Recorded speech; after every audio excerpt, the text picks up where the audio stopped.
Hola, ¿qué tal? Mi nombre es Iván Carrillo y esto es el Noticiero Científico y Cultural Iberoamericano NSC. Nuevamente les invito a explorar cómo el conocimiento y la cultura transforman nuestras vidas. Este espacio es gracias a la Asociación de Televisiones Educativas y Culturales Iberoamericanas, ATEI. Esto es lo más relevante de la ciencia y la cultura. El naturacentrismo como una perspectiva que se contrapone al antropoceno y que coloca a la naturaleza en el centro de las decisiones humanas y políticas. Esta transición necesaria para combatir la crisis climática ha encontrado en un recóndito lugar del mundo tierra fértil. Igual que siglos atrás, el teocentrismo de la Edad Media dio paso a la luz del humanismo ilustrado en las regiones del sur de Chile y en particular en Magallanes, la más austral. Ahora se trabaja para superar el antropoceno desarrollista actual que ha socavado el planeta y propiciar una nueva era, la del naturacentrismo. La geografía actual del sur de América se constituyó hace 9.000 años tras el retroceso paulatino del manto de hielo que cubría la región y la aparición de islas y canales que permitieron el desarrollo de los pueblos originarios patagónicos. El segundo fue la llegada de las naves europeas y en particular la expedición de Hernando de Magallanes, que dio la vuelta al mundo y descubrió el estrecho que conecta el Atlántico y el Pacífico. Si el primero apenas transformó la estructura medioambiental de la región, el segundo supuso el origen de un declive que ha hecho, por acción directa del hombre, que este paraíso de la biodiversidad se haya alterado y empobrecido a una velocidad inaudita, perdiendo flora, fauna y hielo. Marcelo Poblete, guía, explorador, investigador, conservador y uno de los habitantes de la región de Magallanes que mejor conoce el estrecho y las diversas islas por donde navega desde hace más de 20 años, explicó el fenómeno. En algún momento nos vimos afectados por un efecto que se llama la marea roja, que es un efecto muy nocivo de una microalga que vive en el fondo marino. Se vieron afectados, por ejemplo, los pescadores, que es otra gran industria, y los pescadores vieron cómo sus recursos estaban siendo cada vez más limitados. Y en el mundo, por ejemplo, se comercializaba el agar a través del alga. Y llegó un momento en que, dado que los pescadores no tenían recursos para pescar, se le ocurrió a alguien sacar el recurso de estas algas. Y al sacar las algas, que es el bosque marino, en 10 años se cortó casi todo el bosque marino del estrecho de Magallanes. Ahí vino el gran cambio, porque el bosque marino de algas es como el bosque en tierra, que es el sostenedor del inicio de la cadena. Y al no encontrar más bosques de algo, hubo una gran mutación en el desarrollo del estrecho de Magallanes. En su opinión, el desarrollismo y el conservacionismo no son conceptos excluyentes. Pueden convivir si se modifica el modelo económico y social neoliberal y se reemplaza el crecimiento extractivista por la acción industrial sustentable. Que lo que tenemos que hacer realmente es conservar nuestro aire, es conservar nuestros generadores de aire, de oxígeno. También al mismo tiempo, mientras más prístinos se encuentren, mayor cantidad de especies vamos a ir teniendo. Y esa mayor cantidad de especies hace que podamos ir conservando una cadena alimenticia, una cadena de desarrollo bien nivelada. Pero si ese modelo lo seguimos ampliando, lo que vamos a hacer es que directamente, ni siquiera nuestros bisnietos, tal vez ni nuestros hijos, ni los hijos de nuestros hijos ya alcancen a ver lo que nosotros estamos viendo en esta pasada. Así, una abigarrada y bella masa de ríos caudalosos, islas mágicas, fiordos exuberantes, montañas blancas, glaciares prístinos y bosques frondosos, que a duras penas resiste los embates de la emergencia climática, lucha por consolidarse como el laboratorio de un cambio crucial para el devenir de la humanidad.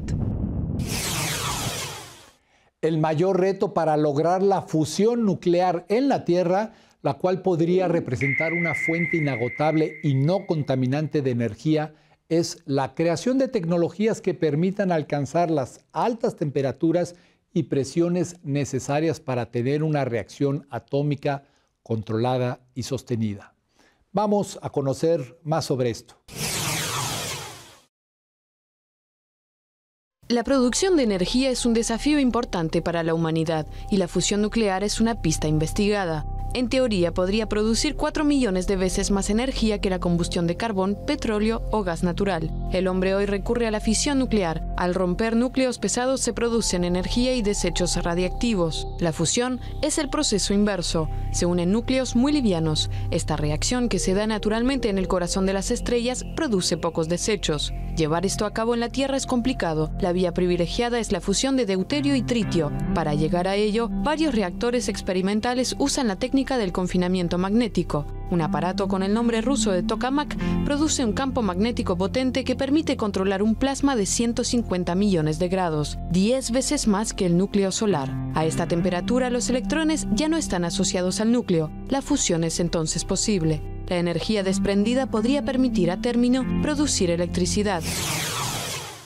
Los geoparques son áreas que destacan los valores geológicos, culturales y educativos relacionados con los recursos minerales y resultan sitios indispensables para la conservación del patrimonio y la educación.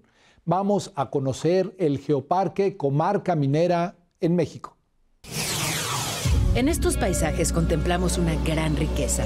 Además de biodiversidad, hay nubes que se transforman con el viento. Suelos, rocas, relieves y cuerpos de agua. Todo en equilibrio, manteniendo el ambiente. Los procesos geológicos como la actividad de los volcanes, el movimiento de las placas tectónicas y la erosión esculpen estos paisajes. Una historia de cientos de millones de años que las rocas nos pueden contar. Para descifrarla, los geólogos analizan su apariencia, textura y de qué minerales se conforman. Si están constituidas por partículas más pequeñas o incluso si contienen fósiles, restos de una vida pasada. Estas estructuras monumentales son los prismas basálticos en la comarca minera del estado de Hidalgo. Se formaron hace 2.5 millones de años, cuando un río de lava fluía por laderas y cañadas, enfriándose lentamente. Al disminuir la temperatura, la roca se contrajo, produciendo fracturas superficiales de forma hexagonal que se propagaron hasta el fondo. Por sus 40 metros, son considerados los más altos del mundo. Aquí se observa el brillo de un vidrio volcánico formado por lava que se enfrió rápidamente, la obsidiana verde y dorada. Es el Cerro de las Navajas, también en Hidalgo, que alberga vestigios de minas prehispánicas que dan cuenta del mayor centro de abastecimiento de este material para los pueblos teotihuacano, tolteca y mexica. Los territorios que poseen sitios como estos, con rasgos geológicos de importancia internacional y que merecen ser preservados, son catalogados por la UNESCO como Geoparques Mundiales, una red global que hoy cuenta con 147 en 41 países. En ellos se realiza investigación científica, actividades educativas para sus pobladores y se promueve el desarrollo sostenible de las comunidades a través del geoturismo. Los visitantes se adentran en sitios de alto valor geológico, conocen parte del pasado de nuestro planeta y disfrutan de la cultura de la región. En 2017, México obtuvo la denominación de sus dos primeros geoparques, la Mixteca Alta en Oaxaca y la Comarca Minera en Hidalgo, por iniciativa de los Institutos de Geografía y de Geofísica de la UNAM. Hace decenas de millones de años, en lo que hoy es la Comarca Minera, hubo mar. Después, erupciones volcánicas, sismos y erosión, dando origen a esta extraordinaria combinación de geodiversidad y biodiversidad. En sus entrañas tiene más de 3.000 kilómetros de huellas de la minería, donde se produjo el 6% de la plata de los últimos 500 años. El Geoparque Mundial UNESCO, Comarca Minera, está integrado por 31 geositios, donde sus pobladores nos guían por algunos capítulos del pasado de nuestro planeta, escrito en estos templos del tiempo y de nuestra propia naturaleza.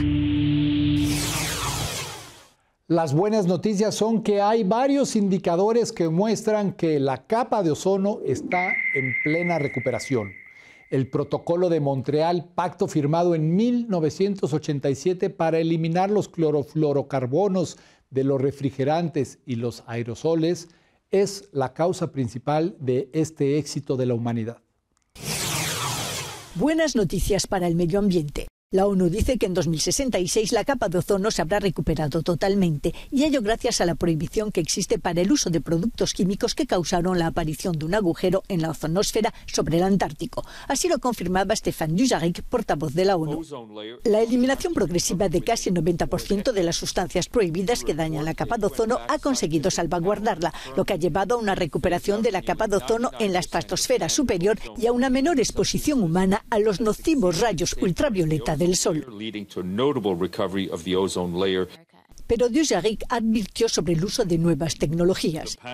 El grupo de científicos ha alertado sobre los posibles efectos negativos de la inyección estratosférica de aerosoles para reducir el cambio climático.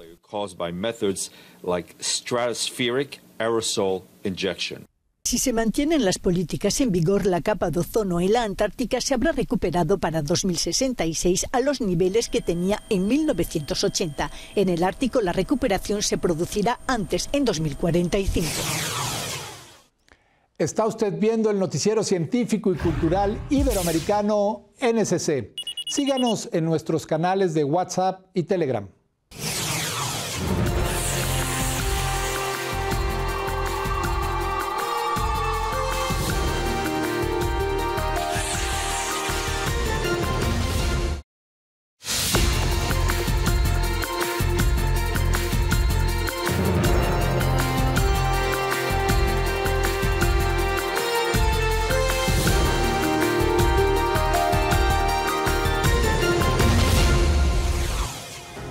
Createi, el certamen audiovisual iberoamericano de divulgación cultural y científica, reconocerá en esta tercera edición la creatividad e innovación de las producciones audiovisuales educativas, científicas y culturales iberoamericanas estrenadas o dadas a conocer en el año 2022, así como los méritos de las y los profesionales que los han realizado.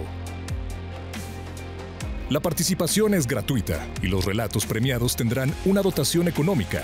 Las obras merecedoras de mención especial, premio o galardón serán incorporadas al repositorio de Atei Media, con la opción de ser multidifundidas por las principales ventanas del espacio audiovisual iberoamericano. Las categorías de esta tercera edición de Createi darán prioridad a la comunicación educativa, científica y cultural. El acceso a la convocatoria se podrá realizar desde corporaciones o medios audiovisuales de comunicación pública, como profesionales independientes iberoamericanos. El plazo de recepción de obras finalizará el 31 de marzo del 2023. Para obtener más información, pueden consultar la página www.atei.es. Esta gran celebración de creatividad e innovación se llevará a cabo el 10 de agosto de 2023 en Guanajuato, México. Regístrate y forma parte de la historia audiovisual en Iberoamérica. Createi, tercera edición. La producción de cemento es responsable del 8% de las emisiones mundiales de CO2. Esta fuente de contaminación ha surgido como una necesidad creada para la construcción de la vivienda, pero no siempre fue así. De acuerdo con la Sociedad Geológica Mexicana, alrededor del 50% de las casas en el mundo están hechas de adobe porque es un material de bajo costo. Las casas que habitamos también reflejan las condiciones de la región en la que vivimos. Por ejemplo, en las grandes ciudades de América Latina, las vecindades y multifamiliares coloridos, hechos a base de cemento, son una constante. En las zonas conurbadas de extrema pobreza y en el área rural, las casas se construyen con material de desecho, restos de madera, adobe, lámina, cantera o piedra. Incluso hay quienes viven en cuevas o bajo techos de lona. En los climas tropicales y regiones montañosas, las casas se hacen de palma, paja y materiales como el bambú. En Indonesia se les llama onai. También están los rondabeles, que son las construcciones circulares como los iglúes de Norteamérica y Canadá, o las chozas de Sudáfrica, hechas de materiales naturales que ahorran espacio y energía y se están convirtiendo en un modelo a seguir como casas del futuro en Occidente. Una vivienda ecológica son los palafitos, que existen desde hace muchos años. Se trata de hogares construidos sobre pilares altos en China y Sudamérica y sirven para proteger a las familias de lluvias, inundaciones y huracanes. Esta idea se está reproduciendo en otras partes del mundo al estar hechas de madera, uno de los materiales sostenibles más importantes. En Chile existen las casas oruga, construidas a partir de contenedores de transportes marítimos reciclados, donde hay ahorro de energía porque se utiliza el aire exterior para el sistema de refrigeración. En la actualidad también están las casas inteligentes, en las que la tecnología acompaña el día a día de sus habitantes. Existen muchas formas de construir una vivienda.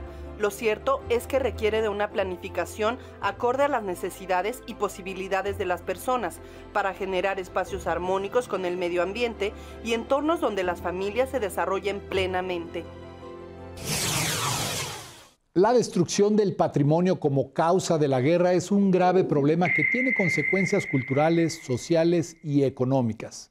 La invasión de Rusia a Ucrania ha atentado contra diversas obras y para protegerlas son resguardadas por instituciones europeas.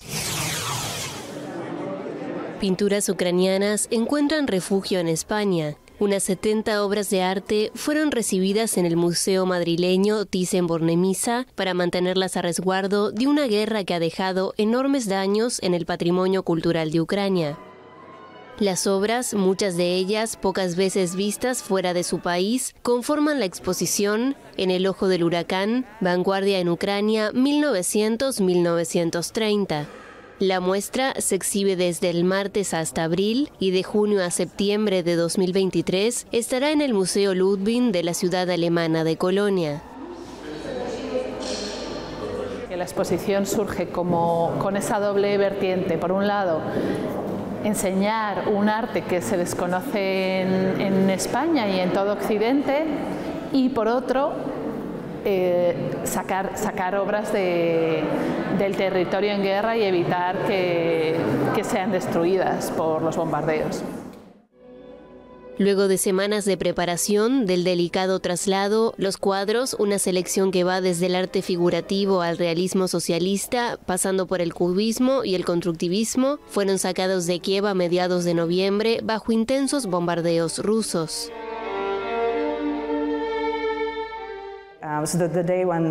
El día que dejaron Kiev fue el día que ocurrieron los enormes ataques en Ucrania. Y por suerte, el vehículo con las obras de arte dejó Kiev un par de horas antes de que los ataques comenzaron, así que ya estaban en movimiento a través del país. Pero fue extremadamente desesperante para todos los involucrados. Y estábamos constantemente en contacto con los conductores para asegurarnos que estaban bien. Y ellos estuvieron genial, nos enviaban actualizaciones.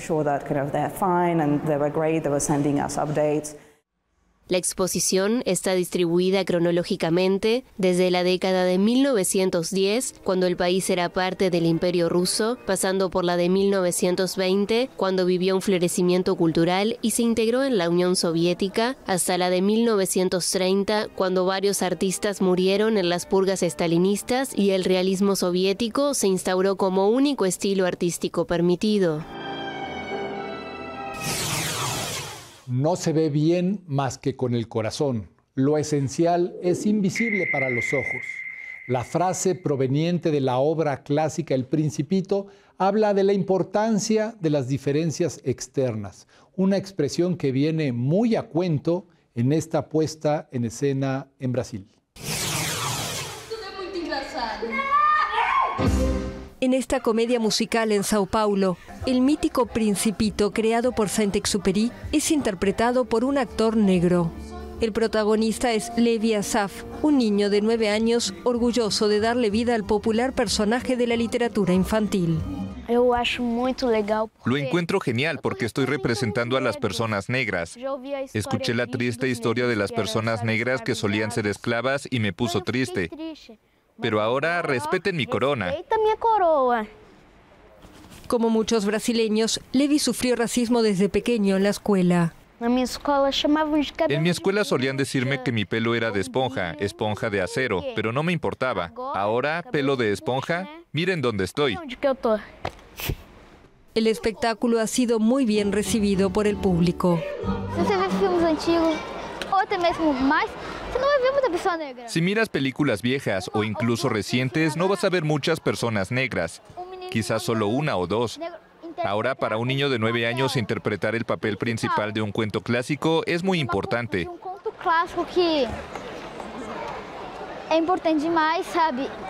Creo que lo más importante de esta obra es la diversidad del reparto de los personajes principales y la grandiosidad del espectáculo que se ha hecho con mucho cuidado. En Brasil, que celebra el domingo el Día de la Conciencia Negra, el racismo está muy presente en una sociedad marcada por el legado de la esclavitud. Más de la mitad de los 215 millones de habitantes del país son negros o mestizos, pero los blancos siguen siendo la mayoría en la conducción de las empresas, la política o los medios de comunicación. El legado educativo de la Premio Nobel de Literatura Gabriela Mistral es centrado en la importancia de la educación para el desarrollo de las personas y de las sociedades, especialmente para las mujeres. Hoy esta herencia tiene más vigencia que nunca. La vanguardista visión educativa de la poeta chilena Gabriela Mistral está más vigente que nunca en plena ola progresista en Latinoamérica. Mistral, que murió hace 66 años, defendió la escolarización de todos los niños, independientemente del género o la comunidad a la que pertenecieran, un principio que acogen hoy en día gobiernos de izquierda de países como Chile o Colombia. Isabel Orellana, directora del Museo de Educación Gabriela Mistral en la capital chilena. Entonces ella, ¿por qué es vanguardista? Porque ella lo que hace precisamente es colocar en el centro de la discusión a todos esos seres marginales a los que la oligarquía chilena ignoraba absolutamente. Hace exactamente un siglo, Mistral participó en el diseño de la reforma educativa de México, desarrollando el modelo de escuelas al aire libre y dejando el legado de una educación centrada en el niño y ligada a la naturaleza. Por lo tanto, la vigencia de su pensamiento está ahí, está en romper con esas estructuras precisamente de clase, de género y de territorio que finalmente llevan a que, dependiendo de dónde nazcan las niñas y los niños, incluso geográficamente, digamos, del lugar donde nazcan, esté prácticamente determinado lo que va a ser su futuro. Pese a que Mistral añoró su país, vivió en el extranjero durante la mayoría de su vida en un exilio voluntario, huyendo de una sociedad de profundas raíces conservadoras que chocaban con su visión liberal de la vida. Nunca quiso volver. Así lo aseguran expertos en la poesía de Mistral. Gracias por acompañarnos en el noticiero científico y cultural iberoamericano NSC. Este espacio es posible gracias al apoyo de los socios de ATEI y de las agencias informativas AFP, EFE, Notimex, Xinhua, Euronews y Deutsche Welle. Mi nombre es Iván Carrillo. Me despido por lo pronto, no sin antes invitarles a visitar nuestra página noticiasnsc.com y a utilizar nuestra aplicación. La próxima emisión, más información científica y cultural.